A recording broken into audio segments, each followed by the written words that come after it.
My name is Richard August, and I'll be your host. Our guest is Stephen Frias, one of the three members from Rhode Island and the Republican National Committee. Mr. Frias was the Republican candidate who nearly defeated then Speaker of the House Nicholas Mattiello in the District 15 seat in the House of Representatives in 2018. Welcome to State of the State. Oh, thank you. Glad to be here.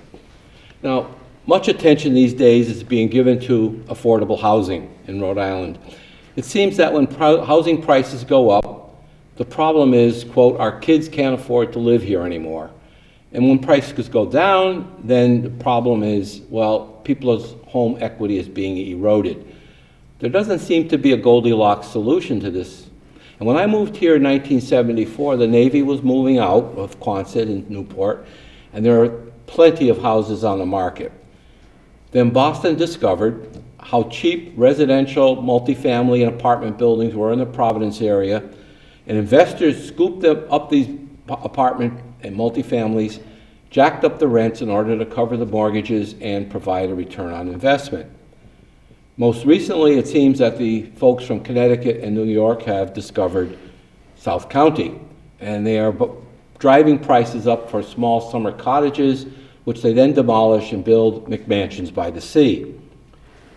Mr. Frias, what is your take on the situation with respect to the housing market in general and what the impact is on so-called affordable housing? Well, in general, I look at historically Rhode Island. Our population's pretty stagnant overall. So we're not a state where our population's rapidly growing and like we're just not building enough housing. A couple of things are going on. Number one, we are aging. People are getting older and they're aging in place. So there is a little bit of a problem where, let's call single-family homes that could have families. There are people who are instead retired staying there. So there may not be enough elderly housing, so to speak, like condos. But the macro problem in Rhode Island is that what I find is that when the economy is doing well and housing prices go up, people say it's unaffordable. This happened in the 80s. This happened during the bubble about 15 years ago. And then what happens is we enter a recession, and guess what? The prices dramatically go down, but people don't have jobs. And that is a problem of Rhode Island when it comes to its housing. It's almost cyclical how it occurs. And I think that it's not an issue so much sometimes of supply, but it's basically how our economy is structured. We're kind of a first into recession kind of state, so that and the last to enjoy the boom. And so we're kind of in that situation, and I think it reflects our housing policies are somewhat affected by that. Yeah, when '74, when I talked about the Navy pulling out, I think the realtor showed my wife and myself 17 houses in one day. Right. And because of the fact that the naval personnel that occupied that, they could sell it for basically what they paid for it, because any loss was going to be absorbed by the government because of the situation. So that was just an anomaly. And yeah, look, I mean, there's something interesting about the Rhode Island situation is this. People talk about housing it's too expensive. Basically, they like to blame it on, let's say, local zoning, okay? Well, there's local zoning all across the country, okay? So that's not the problem. So then it's sort of like, well, what could be the problem of the cost of living here? There are other factors. There's taxes. There's the cost of labor and all the legislation that the State House passes that rises the cost of living here. If you look at the states that tend to have the highest cost of living in the country, it tends to be states that are democratically controlled. I don't think that's a complete coincidence. I think it's the policies that these lawmakers make that make the cost of living expensive, which includes housing. Now, you wrote that, and you just referred to zoning laws, and a while back you wrote that, I'm going to quote, zoning laws have provided an incentive to build affordable housing. For example, according to the 1920 census, only 31% of housing was owned by the occupants. That's right. In other words, it was all rental. By 2020, home ownership had increased to 64%, while the number of housing units increased by 3.5 times, 350%. So my question is, why are social justice groups complaining about a lack of affordable housing if this is the trend, that we've gone from 31% home ownership and to 64% home ownership? Yeah, I mean, just like you just indicated, zoning has, if you're talking about increasing home ownership, zoning achieved that goal. No question about it. If you had said to people a century ago, 2/3 of Rhode Islanders are going to own homes, they would have not thought it feasible. And so it provided a protection so that people would invest their money into a home and build it. The problem with social justice groups is that they hate the suburbs, period. Okay? They see the suburbs as sort of from three levels. One, class. They believe that only wealthy people are in the suburbs. That's not true. There's a lot of working people who have jobs that are just, blue-collar type jobs that have homes in the suburbs. A second reason, they hate cars. Okay? So it's this whole thing about the environment. We don't want people driving cars. They want people on buses. But the truth is, the two greatest inventions in the last century, other than, I would say, other than the internet, is probably the electric light bulb, and the internal combustion engine because of transportation. And the third reason is this idea of the suburbs are somehow racist. It was all this redlining stuff. First of all, zoning is all over the country. Even in states in Vermont and New Hampshire, when they adopted, there was essentially almost no people of color there. Race was not a major motivating factor in zoning. In certain parts of the country, it may have been, like let's say in the southern states, but not everywhere. And so the social justice people hate single-family zoning because they equate it with the suburbs, and they equate suburbs with wealth, cars, and white people. And white privilege. Okay, it's that whole concept. When, I'll tell you, I live in a suburban community, I see persons of color. There's opportunity for people. There's no discrimination that way. We have laws against it. So they want to make the boogeyman the suburbs and single-family zoning. Funny you should mention the internal combustion engine because originally cars were called horseless carriages. Right. And when Henry Ford, they introduced horseless carriages, it was seen as an environmental breakthrough because they no longer had manure all over the streets. I just How say, times have changed. I was going to say, if the biggest thing that people would notice if they took a time machine and went back in time is odor. The smells of living in times where there was all these animals all over the place. It was incredible. And it was not only just a breakthrough that way, it was a public health breakthrough. Yeah. When you have animals and manure and all this stuff all over the place, you get sick. Yeah. So the internal combustion engine was actually a major breakthrough in civilization. Yeah. I had very good friends who had a summer home, believe it or not, on the Maryland, the South Shore. And there's a lot of chicken farms there. Yes. All over the place. And so one day we were standing outside and the wind was blowing the wrong way, and the gentleman that lived next door owned some of the chicken farms. Right. And so my friend said to his neighbor, "Boy, does that stink." And he said, "Smells like money to me." Hey, sometimes odors are subjective. That's right. My dad was an immigrant and was a farmer, and he never had a problem with the odor of manure. So I understand. One of the other things you've written is, I'll quote again, Rhode Island's affordable housing law creates a financial disincentive for municipalities to accept affordable housing. Under state law, continuing the quote, under state law, affordable housing rental units are not taxed at their full property value. Instead, they only pay a tax equal to 8% of their rental income. What's wrong with this approach? Well, it ignores fiscal reality, which whenever you get into we've been having this affordable housing law has been on the books for about 30 years, and we haven't achieved these goals, and people wonder why and they complain. The truth is, if you ignore fiscal reality, it usually is not going to end up working out. So remember, residential property at the local level usually is a net financial loss to the community, okay? Because you got to pay for education, you got to pay for kids in the school. So that's the first problem. So there's always going to be at the local level, unless the state steps in to reimburse cities and towns, there's always going to be a hesitancy about more housing at the local level. You add to that with the affordable housing law they've written, they don't even get the tax at the fair market value. You get a tax at a certain subsidized lower level. So you're even losing more money if you cite affordable housing in your community. So is it surprising to me that communities may be hesitant to put more housing in their municipalities? It doesn't surprise me because it's a money loser.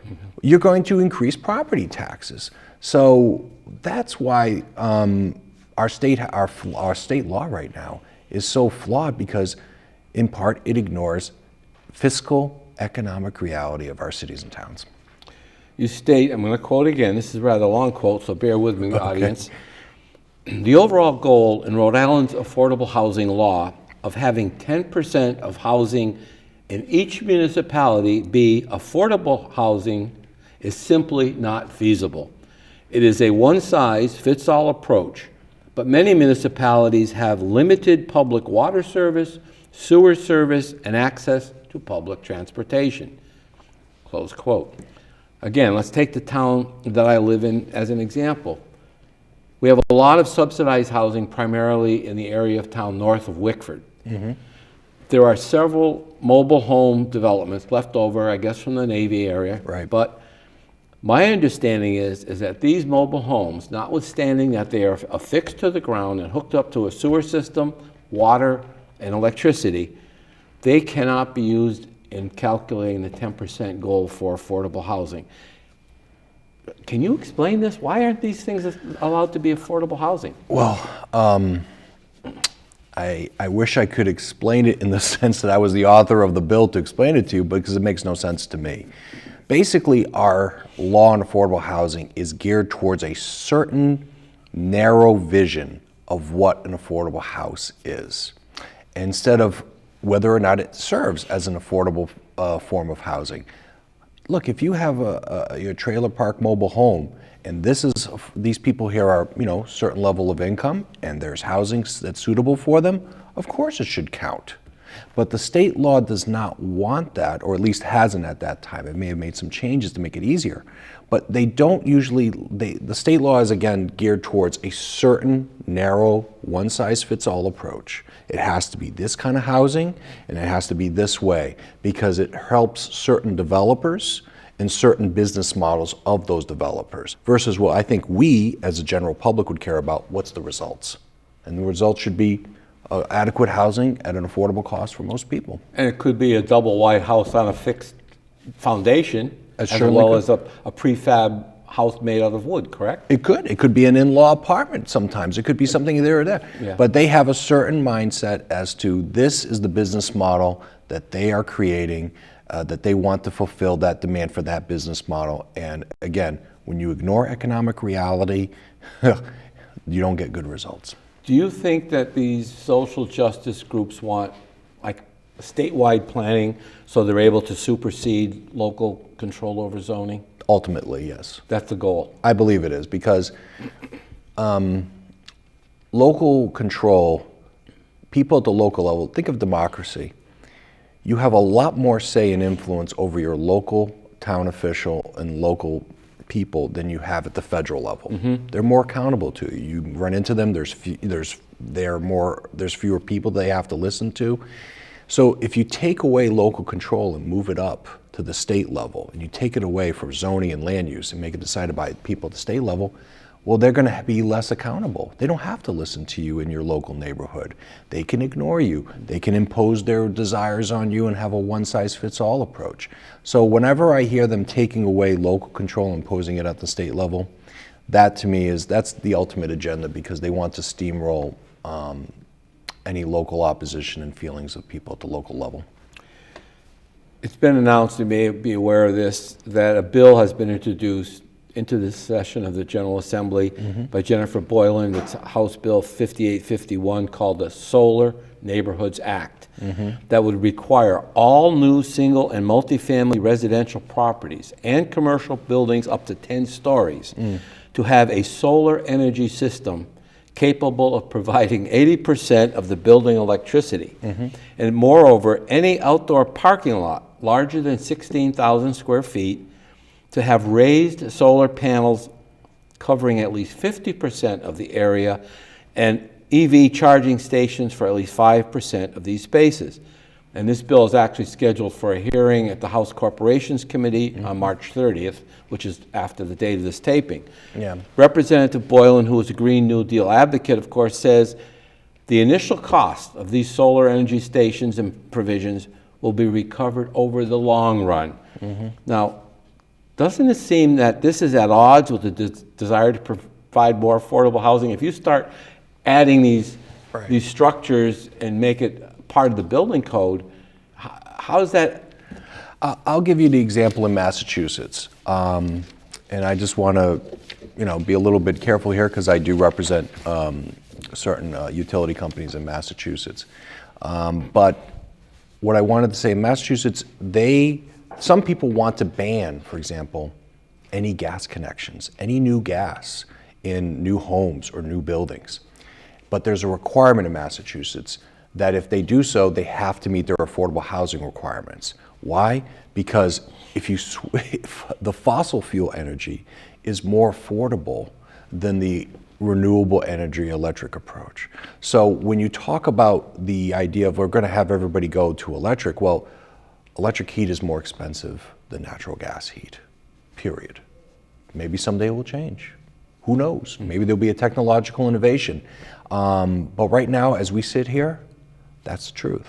So when you impose new building requirements and new code requirements like that, you have the potential of increasing costs and making it less practical and possible for people to find housing that is affordable. And as you look at the developer side of it, if I'm going to build an apartment building or a multifamily, and I have to add the cost of this solar energy system, and I'm going to have parking for the tenants that has to have solar panels, I mean, this has to be factored into my equation, my business model, right? There is no free lunches. What some people forget about the policy level at the State House is there's always a cost to everything. There's no freebies.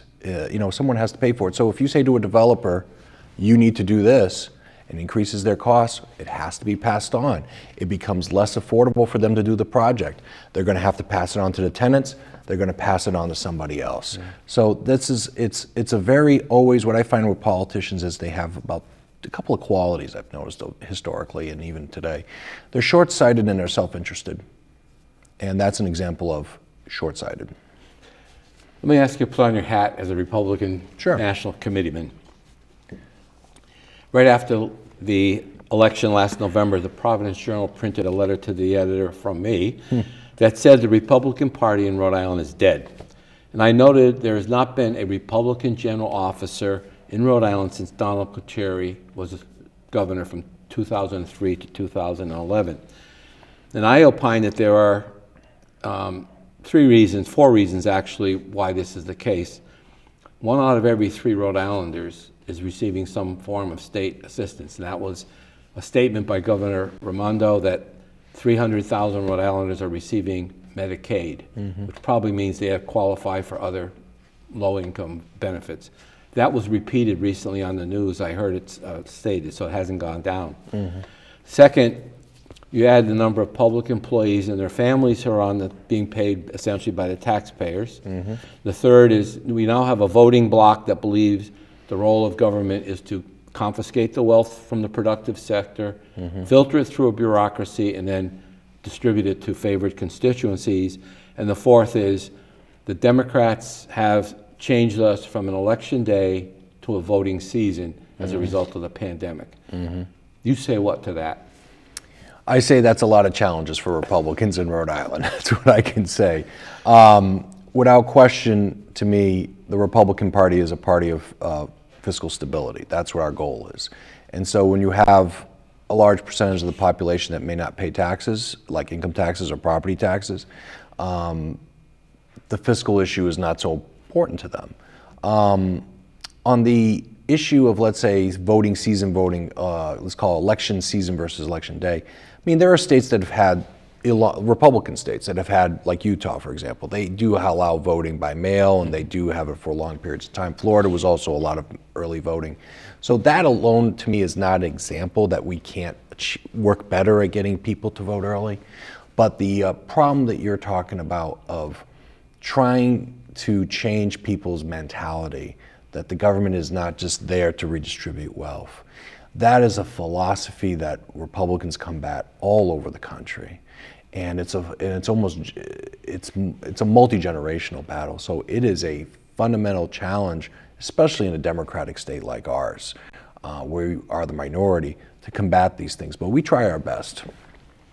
Now, GOP State Chairwoman Susie Yankee, who has appeared on this program, has moved on to a job, I guess, at the national level of the Republican Party. Yep. Now, her replacement is a gentleman named Joe Powers, a real estate agent who ran actually an unsuccessful campaign for state senate from Cranston. And he beat out a former state chairman, Giovanni Ciccone, in the runoff for the chairmanship. Now, I heard Mr. Powers say that the Rhode Island GOP is not looking for a majority in the state house, but rather quality legislators. I mean, isn't that almost ceding the fact that Democrats are going to be in the majority?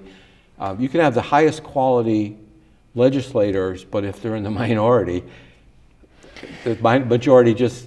Yeah, it's a better way of phrasing it to me is that we have to have enough votes in there to have an impact, okay?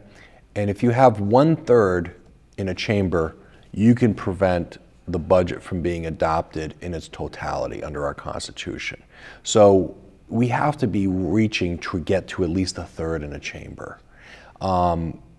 Until we get to that level, we're not at the table. We're not, so to speak, they don't have to negotiate with Republicans. So to me, the goal is to get quality candidates so that we can at least get to enough votes to have an impact on policy. And 1/3 is really, to me, the minimum threshold to do that. So we have to focus on both districts. houses. Both houses. One of two. Either house. Okay. It could be in the House or the Senate, at least 1/3, because then you have bargaining position. And you can stop some things from happening with that in the budget. And you can use your leverage on the budget to get certain things not to happen or to happen. And we should focus on districts where Republicans do well, where Fallon Fung carried, where Aaron Gukian carried, where President Trump carried in the past. There is about 1/3 of the districts in either chamber, pretty close, that those candidates won in. And if we can translate that to voting for their General Assembly candidate that's a Republican, then we can have an impact. And in the House, if you had 12 or 13 seats, you would be at 1/3. I mean, sorry, in the Senate. In the Senate, yes. If you had 13 seats in the Senate, yeah, you'd be at about 1/3, and then you would have the able to impact the budget. That's what it would be. I had a conversation with Governor Kucheri toward the end of his second term, and he told me, I guess I can repeat this, that the years in which there was a group of dissident Democrats who were the Gordon Fox debate and everything that was going on. Simone fighting with him. Yeah, and so he said he had, because he had the handful of Republicans and the dissident Democrats, he had some leverage with the Speaker of the House and the President of the Senate. So that illustrates what you're talking about. Absolutely, yeah. You don't have to have majority necessarily in order to be able to influence legislation. No, and the budget especially. The budget especially, yes. On the national level, I predict that the candidacy of Donald J. Trump means that, you've heard it here, folks, Democrat will be sworn into the Oval Office in January 2025. I think Donald Trump did some very good things as president, but he is a unique character who will drive independence into the Democrat camp, and his loyal base is very loyal, make no mistake about it. But the real risk is if Donald Trump is not the candidate, he will not throw his support behind whoever is, which means that his loyal base will stay at home. What's your reaction to that prognostication? I think you have half of the equation right. In the second half, I'll question. The first half, I think if President Trump is our nominee, I'm very concerned that the Democrat will succeed. I think that he is turned off independents and swing voters too much. Good policies, bad character. That's basically the problem. What I don't believe is if Trump is not the nominee, Trump has every incentive to see a Republican get elected president, because if there's a Democrat in the White House, they're going to keep coming after him with one investigation after another. So I think President Trump would realize that it doesn't benefit him to have a Democrat in the White House. It'd be better to have a Republican. I heard on the Clay Travis, Buck Sexton, most listened to radio talk show in the country, their speculation is the Democrats want former President Trump to be the candidate because they think he can be beaten even by Joe Biden. What do you think? I think that's absolutely the case. I think that Joe Biden is in a situation now where Donald Trump thinks that he can win because there's Joe Biden, and Joe Biden thinks he can win if there's Donald Trump. But if there's somebody else different, it throws everything off. The other speculation is that Joe Biden is holding off announcing his candidacy because if he says he's not running, he becomes a lame duck president, and he's basically, lame duck presidents are pretty much placeholders. That's right. Do you think that's a reasonable speculation? I think he's going to run again, but I agree that if you're running, if you wouldn't want to announce early that you're not running in your middle of your first term, because then yes, your leverage goes down and nobody cares what you have to say anymore. Yeah. So, you have written extensively about the mayors of Cranston. Yes. We have a few minutes left. Could you share a couple of anecdotes about some of your favorite mayors of Cranston? okay. Right. That's a question out of the left field. Out of left field, right. I was just fascinated. I remember reading some of your observations, and I said, I got to ask him this question. One of my favorite ones is a farmer whose name was Earl Colvin in the late 1950s, and he became mayor of a city. I mean, this was guys that grew up as a farmer and became and what he used to write about and say, and I had in a book, is one of the hardest things to do as mayor is to say no. Because it's easy to say yes and just go into debt and spend money and raise taxes and this. But he said it's harder to say no. And he was mayor for 4 years, and he said a lot of no. And he held the line on taxes and controlled the debt and brought it down. I have a lot of admiration for that. Another mayor was Mayor Jones in the Great Depression. And during the Great Depression, as you would imagine, was not a good time to be a Republican, but he was elected and was very popular. And he recognized something that was very interesting. He said, the people are always the same. On the one hand, they don't want the taxes to go up, but on the other, they want the services and they want the spending. And it was a dual nature to the voter. On the one hand, they didn't want to pay for it, but they wanted something. And he would always, and what I liked about those two particular mayors was that they understand the fundamental problems of governing a municipality, which it's not all ribbon cuttings, it's not all smiles. Sometimes you got to say no. We have about a minute left, so here's a real question. You going to run for office again? Something could happen someday. My wife really doesn't like me running for office, to be honest with you.